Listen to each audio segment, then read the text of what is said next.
அப்ப எந்த டீச்சிங் எல்லாம் உங்களை அழிவுக்குள்ள கொண்டு போதோ அது ஓநாய். எந்த டீச்சிங்ல உங்களை செழிப்புக்குள்ள கூட்டிட்டு வராரோ அவர் ஓநாய் கிடையாது சார். அவர் நல்ல மெய்ப்பன். கரங்களை தட்டி கர்த்தரை நன்றி சொல்லுவோம். ஆமென்.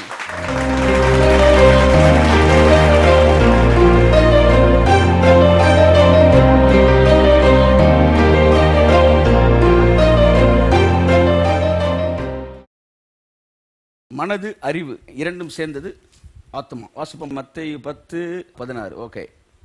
ஆடுகளை ஓநாய்களுக்குள்ளே அனுப்புகிறது போல இதோ நான் உங்களை அனுப்புகிறேன். ஆகையால் இவர் ஓநாய் என்பது ராங் டீச்சிங்ஸ். ஓநாய் என்றது என்ன? Wrong teachings. இங்க பாருங்க, நீங்க நினைக்கிறீங்க அப்படியே டீ-ஷர்ட்டை போட்டு ஒருத்தன் பேசுனா பெரிய ஓநாயிடான். இல்ல இல்ல, அப்படியே வெள்ளை ட்ரெஸ்ஸை போட்டு ஆட்டுத்தோலை நான் போன பின்பு உங்களை தப்ப விடாத கொடிய ஓநாய்கள் வரும். ஓநாய் என்ன தெரியுமா? உங்களுக்கு தப்பானதெல்லாம் சொல்லி கொடுத்து, மாயமான ஒரு தியாகத்தை உங்களுக்கு சொல்லி கொடுத்து, உங்களை அந்த வியாதியை விரும்ப வச்சு உங்களை உபத்திரவப்படுத்தி சாகும்போது என்னடா கடைசி வரை கர்த்தர் நம்மளை காப்பாத்தான் பெருசு என்கிற இதை உங்களுக்கு கொடுக்கிற ராங் டீச்சிங் பேர் தான் ஓநாய்.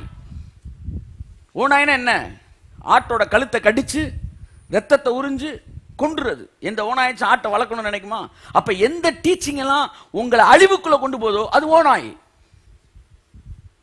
எந்த டீச்சிங்ல உங்களை செழிப்புக்குள்ள கூட்டிட்டு வராரோ அவர் ஓநாய் கிடையாது சார். அவர் நல்ல மெய்ப்பன். கரங்களை தட்டி கர்த்தரை நன்றி சொல்லுவோம். ஆமென். ஓகே. ஆடுகளை ஓநாய்களுக்குள் அனுப்புகிறது போல இதோ நான் உங்களை அனுப்புகிறேன். இதோ நான் உங்களை அனுப்புகிறேன். ஆகையால் சர்ப்பங்களை போல வினா உள்ளவர்களும். எங்க வினா எங்க இருக்கணும்? சர்ப்பங்களை போல வினா உள்ளவர்களாகவும், அடுத்து புறாக்களை போல கபடற்றவர்களாயும் இருங்கள். இது எங்க சொல்லுங்க? புறாக்களை போல கபடு. அப்ப தூரத்துல மனுஷன் நடந்தானா பாம்புக்கு இங்க அதிர்வு கேட்குமா? அந்த பூமி அதிர்வை வச்சு அப்படியே செட்டாகி ஒளிஞ்சிருமா? பாம்பு அந்த அதிர்விலே மூவ் ஆகுமா? ரொம்ப தெளிவா இருக்குமா? கர்த்தர் சொல்றாரு, தெளிவாரு. எப்படி இரு? தெளிவாரு. பிசாசு சொல்லுவான், என் அன்பு மகனே தெளிவாரு, என கருமையான பிள்ளை. ஒரு ஊழியக்காரர் திடீர்னு ஒருத்தர் சொன்னானோ, நான் 50 வயசு இருக்கும் அந்த ஊழியக்காரர். திடீர்னு ஒரு நாள் டஸ்ன்னு ஒரு லைட் வந்துச்சான். உள்ள சத்தம் வந்து, என் அன்பு மகனே நாளை இரவு உன்னை நான் எடுத்துக்கொள்ளுவேன், நீ தயாராயிரு. உன் குடும்ப காரியங்களை இசைக்கையில் இருக்கிற வசனம் நீ ஒழுங்குபடுத்து, நாளை இரவு நீ மரித்து விடுவாய். உடனே இவர் அப்படியே, ஐயோ கர்த்தர் இப்படி சொல்லிட்டான். உடனே அடுத்த நாள் இவரை கூப்பிட்டு, வக்கீலை கூப்பிட்டு சொத்து வித்துலாம் எழுதிட்டான். எழுதி பிள்ளைகள்லாம் சொல்லிட்டு அப்படியே படுத்திருக்கிறார். இன்று இரவு கர்த்தரனை எடுத்துக்குவார். 10 மணி ஆச்சு, 11 மணி ஆச்சு, 12 ஆச்சு, ஆள் சாகவே இல்லை. ஜோ பண்ணிட்டே இருந்தேன், ஆண்டவரே என்ன நீங்கள் எடுத்துக்கிறேன்னு? நீங்கள் எதை எடுத்துக்கிற? உன் வீட்டில் இருக்க செம்பதை எடுக்கணும், ஒன்று என்னை எடுத்துக்கிறேன்னு நீங்கள். நான் சொன்னாதான்ப்பா எடுப்பேன், நான் எடுக்கிறேன். நான் சொல்லவே இல்லை. நேற்று நீங்கள் சொன்னீங்களே, நேற்று நான் வரவே இல்லைண்ணா. ஆண்டவரே 50 வயசு என்னை எடுத்துக்குவேன், நீ உனக்கு வயசு என்னன்னாரு? 55. ஆயுசு நாட்கள் 70, பலத்தின் மீதால் 80. உயிரில் ஒன்று எழுதி கொடுத்துட்டு உயிலுக்கு மாறா நான் என்றைக்கும் பேசவே மாட்டேன். அதுலேருந்தே புரிஞ்சுக்க வேணாமா வந்தது நாள்னு? நீடித்த நாட்களால் உன்னை திருப்தி ஆக்குவேன். உனக்கு சாகருக்கு விருப்பமாக இருக்கான்னு கேட்டான். இல்லாண்டர் இன்னும் கொஞ்சம் வேலையெல்லாம் இருக்குது, நீ திருப்தி ஆகலைல்ல, நீ திருப்தி ஆனால் தான் ஒன்று எடுப்பேன், அதனால் தெளிவாக இருந்தாராம். எப்படி பேசுச்சு? என் அன்பு மகனே, அப்படி தான் பேசிச்சான் அந்த ஊழியக்காரர். சொல்கிறார், மை பிலவட் சன். அவன் பயங்கரமான மிமிக்கிறீங்க. என்ன கேட்டால் எம்ஜிஆர் மாதிரி பேசுவேன், எம்ஜிஆர் மாதிரி பேசுவேன். நான் பெரிய மிமிக்கு, ஸ்கூலில் ஃபேமஸான மிமிக், எல்லா நடிகர்கள் மாதிரி பேசுவேன். என்னால் பேச முடியாது, அவனால் பேச முடியாதா?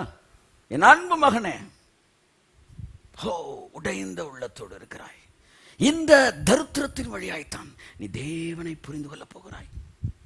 அவங்களுக்கு தான் நீ வாழ்க்கைன்ற மாதிரி ஆகிப்போச்சு. பைபிள் இப்படி சொல்லுதியா அப்படின்னா, இவர்கிட்ட ஊழியக்காரி மாதிரியா பேசுறாரு?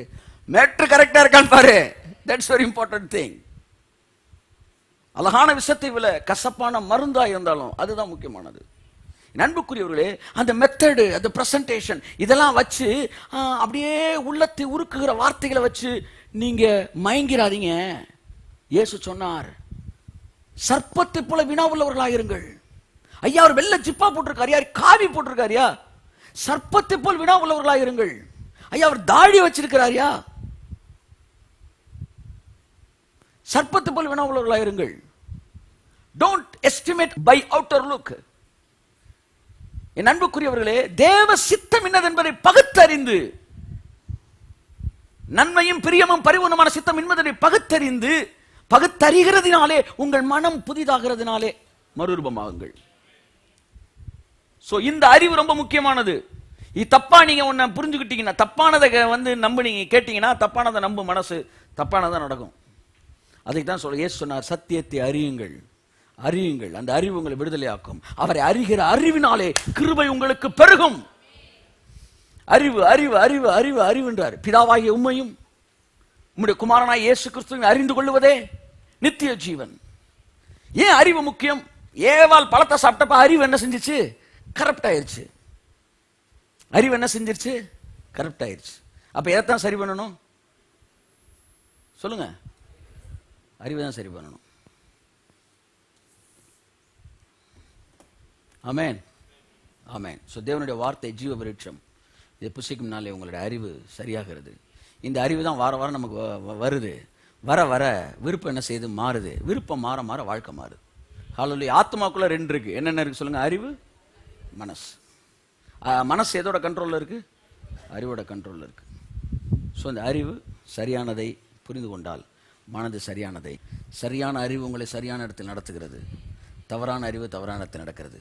ஆத்மா அறிவில்லாதிருப்பது மனுஷனுக்கு நல்லதல்ல. ஆத்மாவுக்குள்ள அறிவுன்னு ஒரு பார்ட் இருக்கு, விருப்பம்னு ஒரு பார்ட் இருக்கு. அறிவு சரியா இருந்தா விருப்பம் சரியா இருக்கு. கண்ணு முடிஞ்சு